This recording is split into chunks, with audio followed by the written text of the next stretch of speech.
Hey, what's up, ladies and gentle-tubers? My name is Ty. Welcome back to the eveRide channel. Now, imagine that you're out on a trail with your friend and it's golden hour. The scenery is top-notch. It's the perfect ride. It's hot, but there's a rhythm to the trail that keeps the air flowing. It's full of twists and turns and drops and climbs and just enough challenge to keep things interesting. But after sliding with brakes full lock down a scree-covered hill, you realize that you probably can't go back the way that you came. And before you know it, it's getting dark, but the desert heat isn't relenting. The trail is getting less traveled, less defined. There's far more rocks, far steeper climbs and drops, huge rain ruts from the torrent just a few days ago. Suddenly you drop your bike from fatigue, once, twice, soon 10, 15 times. As if that's not enough, both clutches start to lose grip and are burning out quickly. Then your foot peg breaks off. Your body starts reeling from hefting a 430-pound motorcycle on loose terrain 20, maybe 30 times already. There's no cell service, you don't have a GPS transponder, and your water ran out hours ago. Now it's pitch black, and your friend's headlight just broke. You can't go back the way you came, and what lies ahead only seems to be getting worse. Hours go by, you're exhausted, the bikes are barely working, but the worst part is the dehydration. You're dizzy and nauseous, but there's nothing to throw up. Your muscles are cramping, you stopped sweating hours ago. You can barely hold onto the motorcycle, let alone make it up another rocky hill climb. Eventually, you find a muddy depression in a dry riverbed. It's more dirt than water, but you drink as much as you can and try to decide whether you keep going forward with the crippled bikes, hike back with your crippled bodies, or stay by the only water for miles until help comes.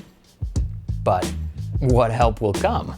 Nobody knows where you are. You've been grinding away at this trail for nearly 10 hours now, and it's dawning on you that you're in way over your head. And though you push it from your mind, the mistakes that you just made could be your last. What started as a dream ride is now a nightmare.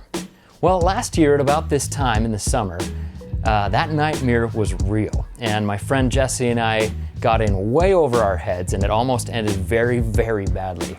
And if you want to see the aftermath of that disaster, there's a card in the upper corner where you can check it out. Well, like a bunch of idiots, we recently went back to that very trail to do it again. But unlike a bunch of idiots, this time we finished it in just a few hours, breaks and all, and had a blast doing it. In fact, we had so much fun that we just kept riding into the scenery. So it was the same exact trail, the same time of year, the same riders with the same skills, maybe minus a few in my case because I broke my back and haven't been riding.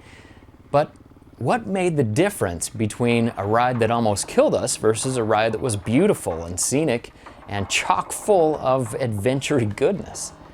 Well, we made mistakes. The first mistake that we made was not knowing the terrain. And the first time we went, we'd only been out about 2 miles on that trail and had no idea what was beyond the point that we'd been to. We weren't sure if it was a loop or if it was an out and back or what we'd be up against terrain-wise. And it was naive to think that since the first part of the trail was fairly easy, that the whole thing would be easy. We didn't know the length of the trail, where it would exit, or if there was cell service further in. So we all know that part of adventure motorcycling is finding new trails and exploring. But even then, I would study a few maps and take a look at some aerial photographs of the area before you set out.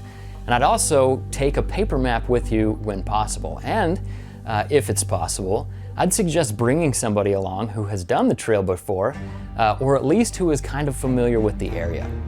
Speaking of bringing somebody along, I think that was our next mistake. So there were only 2 of us, and luckily there were 2 of us, because if it had been just me, then I'd be nothing but bleached bones and coyote crap right now. But luckily I did have Jesse there with me, and we helped each other pick each other's bikes up, and I shared my water and my water filter and some food, and it was really good to have somebody there to push and pull the bikes up the hill climbs. Made a big difference in that rocky, loose stuff. Even the second time that we went, it made an enormous difference to have Garrett along with us. because he was there to also distribute the burden of lifting and pulling and pushing bikes. And that made a huge difference in our energy. Another tip, always help each other lift bikes when they're down. Lifting a bike alone can really deplete your energy and make you more prone to crashing later on, which means more picking up your bikes, which leads to more energy wasted. So, when everybody hops off their bike to help a downed rider, the energy is conserved for everybody, and it's better for 3 people to use 10% of their energy to lift a bike up, rather than one person to use 50-60% of their energy if that bike is rubber side up. And then they might become a burden because that person's exhausted, maybe they're injured. So if you go down, wait for others to get there to help you pick the bike up. Even if it's the first time you crashed and you think it'll be your last time you crashed. It's just better that way. When other people go down, hop off and help lift their motorcycles. Rides can get bad real quick when even just one person is fatigued or injured, and dual sport and adventure motorcycles are just heavy. So there's that. Speaking of heavy bikes, that was our third mistake, the bikes that we were on. Jesse was on a Royal Enfield Himalayan, and I was on a KLR 650, both of which are over 400 pounds. Now the bikes themselves weren't necessarily the problem. They're actually great bikes. They're not the mistakes, but they were just far too heavy for the trail that we were on. So this time, Jesse rode a Honda 450X and I rode my DRZ 400. Both of those bikes are 100 pounds less than our respective previous bikes. And the thing is, some of the climbs were still really tough on the smaller bikes. So how we got those heavy bikes up the stuff that we did in the condition that we were in the condition that the bikes were in the pitch black, it was seriously like an act of God. So mistake number 4, we brought the wrong stuff. Everything from the gear we brought to the clothes we wore was wrong, especially the amount of water. When Jesse and I set out for the first time, we planned on being out maybe 2-3 hours, not 10. I had my standard kit, which includes basic tools, a spare tube, spare levelers, first aid, water filter, flashlight, a backpacker's tarp, a few granola bars, and about 2 liters of water, and a few other things, and along with all of my camera equipment. And that was all stored on my body in a flight vest.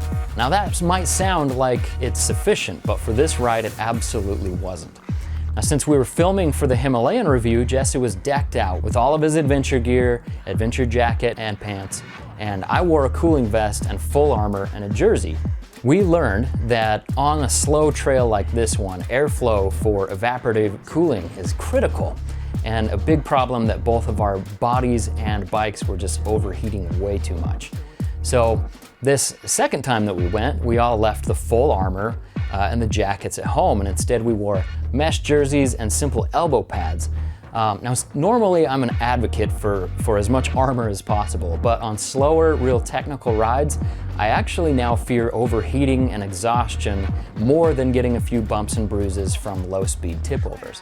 This time, I also brought a large horseshoe tail bag to carry my flight vest in to keep the weight off of my body, which was really nice. It also allowed for a lot of air to flow through. It also carried about 6 liters of water and plenty of snacks, all while keeping the weight nice and low at the sides of the bike. Heat is obviously an issue here in the desert in the middle of August. So our 5th mistake was starting the ride at the wrong time of day. I left my house at about 4:30 p.m. The first time we went, when it was still about 110 degrees and rising. And even when the sun went down, the heat didn't relent. And on this trail, there were places where the trail was washed out by a previous flood. And so in the pitch black of night, in the heat, we wasted a lot of time turning our bikes around at dead ends and searching for trails on foot because the trails had washed out. And both of those things contributed to massive fatigue and just more problems. So this time, we arrived at the trailhead just after dawn and finished the difficult part of the trail by about 9 o'clock when the temperature was just reaching about 80 degrees Fahrenheit. So even though, we didn't dilly-dally because we knew we'd have to finish the trail before the heat set in, and even in difficult parts, we still got hot and we still needed shade and a lot of water. heat was not nearly as much of an issue during our second ride. Always keep in mind the heat or the cold, the time of day, the recent precipitation, what kind of mud you might be in, if that's going to affect the trail conditions. And there's a lot of other weather factors, and they can all make an enormous impact on your ride. And it really, these days, it takes nothing to check the weather and plan appropriately. So, mistake number 6. We may have neglected preventative maintenance. And not really, but we had some bike problems that maybe could have been solved beforehand. One of the big factors in fatigue came from the fact that both of our clutches were burning up and no longer worked right. And needless to say, that fatigue in our clutch hands was a big reason for many of the crashes that we experienced. And later in the ride, my foot peg also broke off, and that meant for much of the ride that my right foot was being lifted up in the air, which really made my right thigh cramp up, and it was really painful. While KLR 650s are notorious for foot peg failures, I should have done some preventative maintenance. I should have double checked the foot pegs and should have lubed the clutch levers and tested the pull on those. And it probably would have helped a lot. Again, it probably wasn't a huge issue on our particular ride, but it definitely can be a big issue for different rides. And even simple things like air pressure. Having too little pressure in your tire can lead to pinch flats, and too much pressure can lead to traction loss. Even a simple like fuel stop, missing a fuel stop can make your ride into a disaster. So it's just common sense. If you take care of your motorcycle, it will take care of you. Now, the 7th and final and possibly biggest mistake that we made was not having appropriate communication or emergency plans.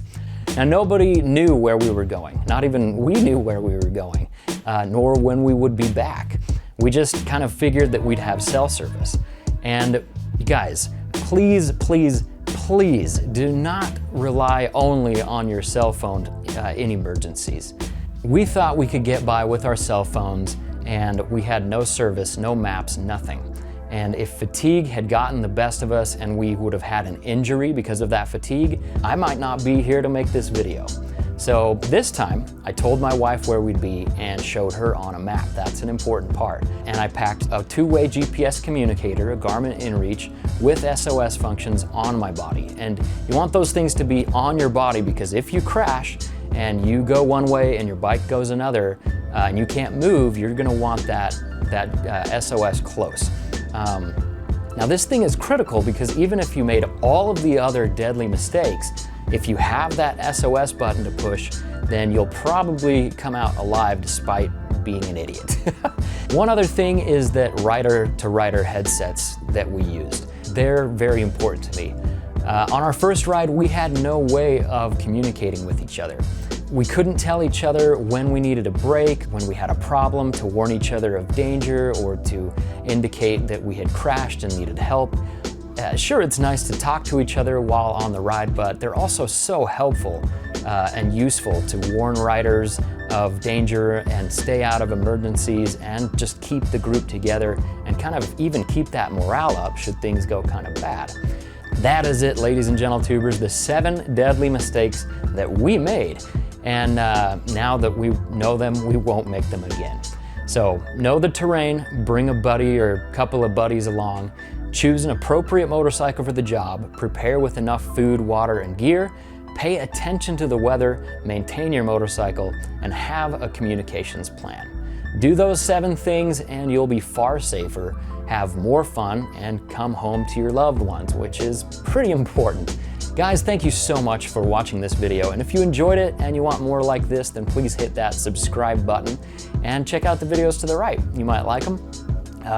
Just a quick note to my patrons and the producers, you guys are the best, and I hope these videos are helpful to the community, maybe even save somebody a lot of heartache, maybe even save somebody's life. I wish I would have known these things before that first ride happened.